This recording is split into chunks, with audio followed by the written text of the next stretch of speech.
Worlds you enter knowing you shouldn't. Places you slip into the way you step into a nightmare. Silent, careful, already shivering. We parked the Civic a quarter-mile up the hill from the old Addison Farm, both of us watching mist reel across the buckled asphalt, and I knew exactly what this was. We'd been chasing that itch since freshman year. Derelict adolescence, spray paint bravado, abandoned insane asylums, and last spring, a half-collapsed hospital wing whose corridors sang with the world's finest array of bird shit and glass. But this place was different. Paul snapped the cam light on, bathed us in cobalt, and I smiled. In that light, his face was a skull's polite suggestion. "You ready?" "Born ready," I lied. We sloshed through the air, thick with barn rot.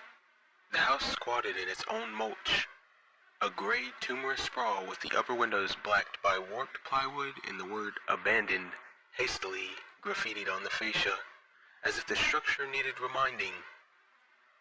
The stone stoop was pitted as coral. The front door lashed shut with fraying orange baling twine, exactly the kind of liminal, half-forgotten architecture our channel lived for. Paul fished the bolt cutters out of his backpack. First hot snap, the twine swimming to the dirt in loose orange waves. Second snap, the door moaned. Not in greeting, but complaint. "You again." "So this is the part where we die," I whispered. Paul grinned wider, tilting the phone so the lens caught both of us. Two slivers of blue in the documentary dark. "Subscribe for more bad decisions," he mouthed. An old joke. But then he hesitated, just briefly, and his eyes flickered past me to the unlit depths beyond the doorway. Inside, the air smelled of wet wool and rust.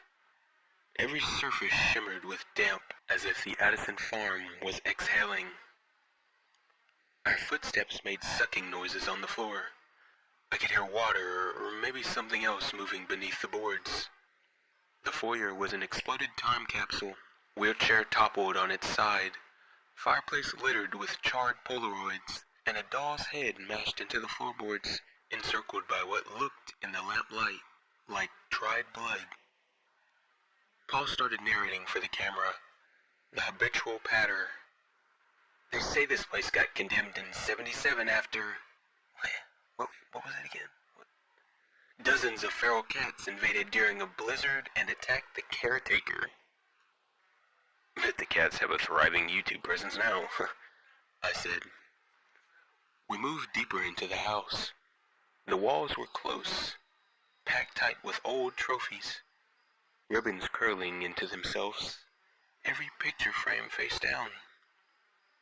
The back room was a long rectangle of filth and glass. At the far end, a doorless entry gaped. The smell here was heavy, almost sweet, and for a moment I felt dizzy, as if the room had rearranged itself in the dark.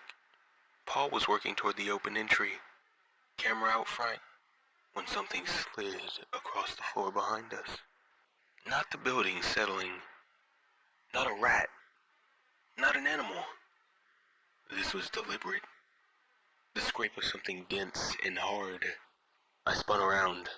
Nothing, just our footprints in the rot. But when I looked at Paul, his face had gone still. Not blank, but intent. He raised the camera and panned slowly behind me. The lens glimmered, caught on nothing, then flicked back to my face. We decided to move on. Each step was a dare. There were more noises now. Thin chitterings and the sound of water running in pipes that shouldn't exist. The hallway we entered was lined on both sides with nailed-shut doors, each with a slot carved at child height. I saw a handprint on the nearest one, small and brown, or maybe it was just the wood. We found the stairs by accident. Paul almost missed them, but his foot struck the bottom riser and it rattled the whole length of the rail. "No way," he muttered. "You ever see stairs like this?" I hadn't. They were too wide, a spiral that wound up into nothing. The first few steps unusually shallow and then halfway up, deepening just enough to catch you off guard. The banister was decorated with sharpened pencils, thumbtacked in at regular intervals, little yellow pickets dirty with age. "Dare you?" Paul said, not looking back. I did not want to go up. Everything in my spine said don't. The house felt more awake now, every settling sound like a breath held in patience. But the camera was rolling. The audience was theoretically watching, and we lived for the comments. Paul led. I followed. The staircase groaned a warning. At the second to last step, I looked down and saw the pencil tips were all broken off, dulled and paled as bone. I reached out without thinking, and one of the pencil nubs slipped loose, falling between the slats. The sound it made as it landed was not the ping I expected, but something softer, like it had landed on something alive. Paul reached the top first, gave a low whistle. I scrambled up.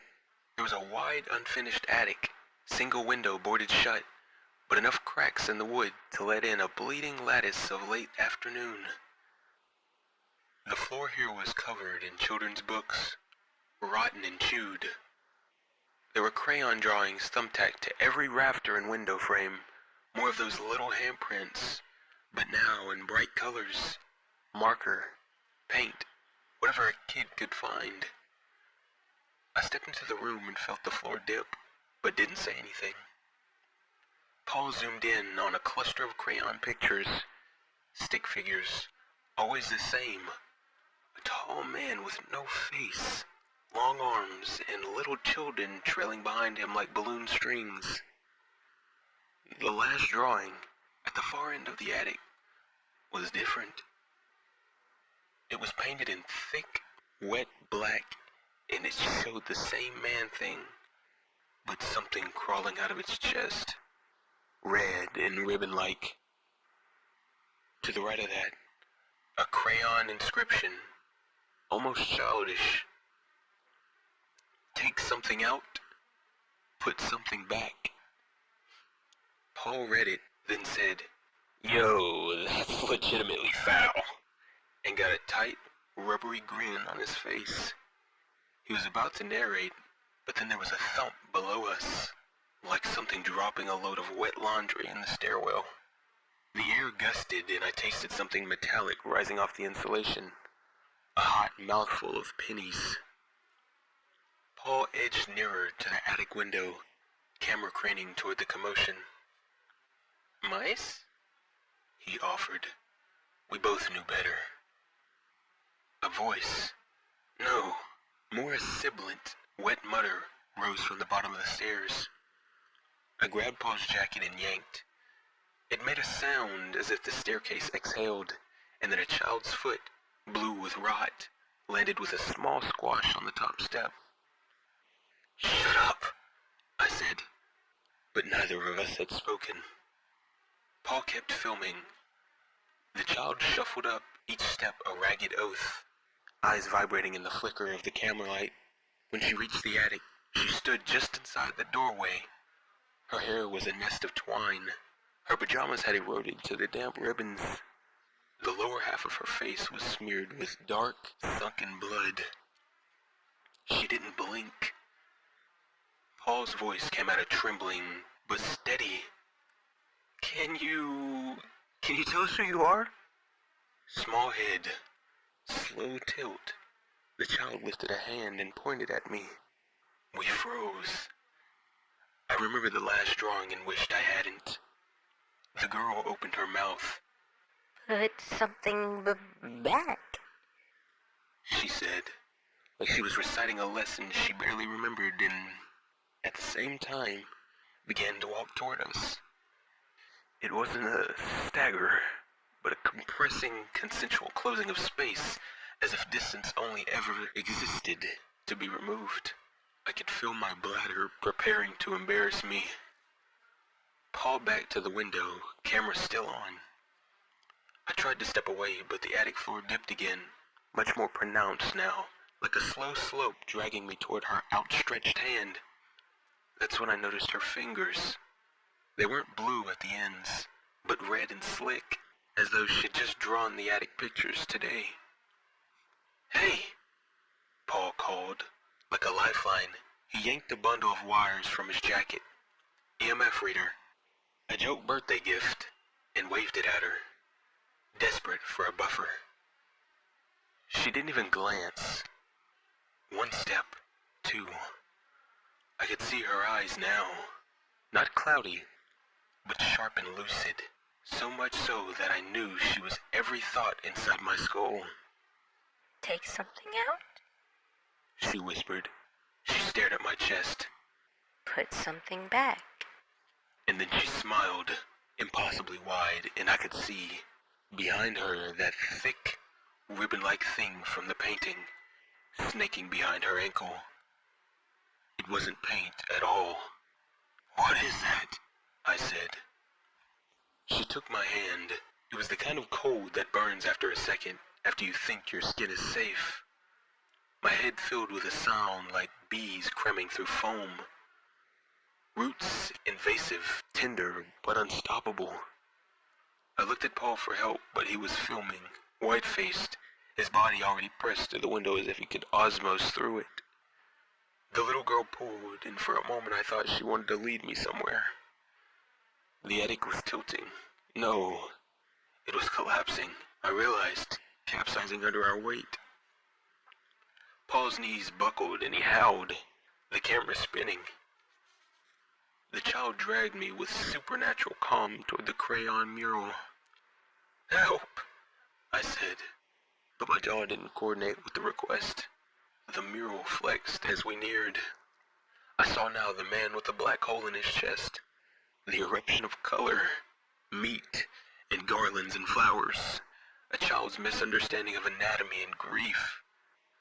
I remembered the phrase, "Take something out, put something back." I realized at the last moment what she wanted. I looked down. She stared up, and I felt a sudden, irresistible urge to fold myself in two.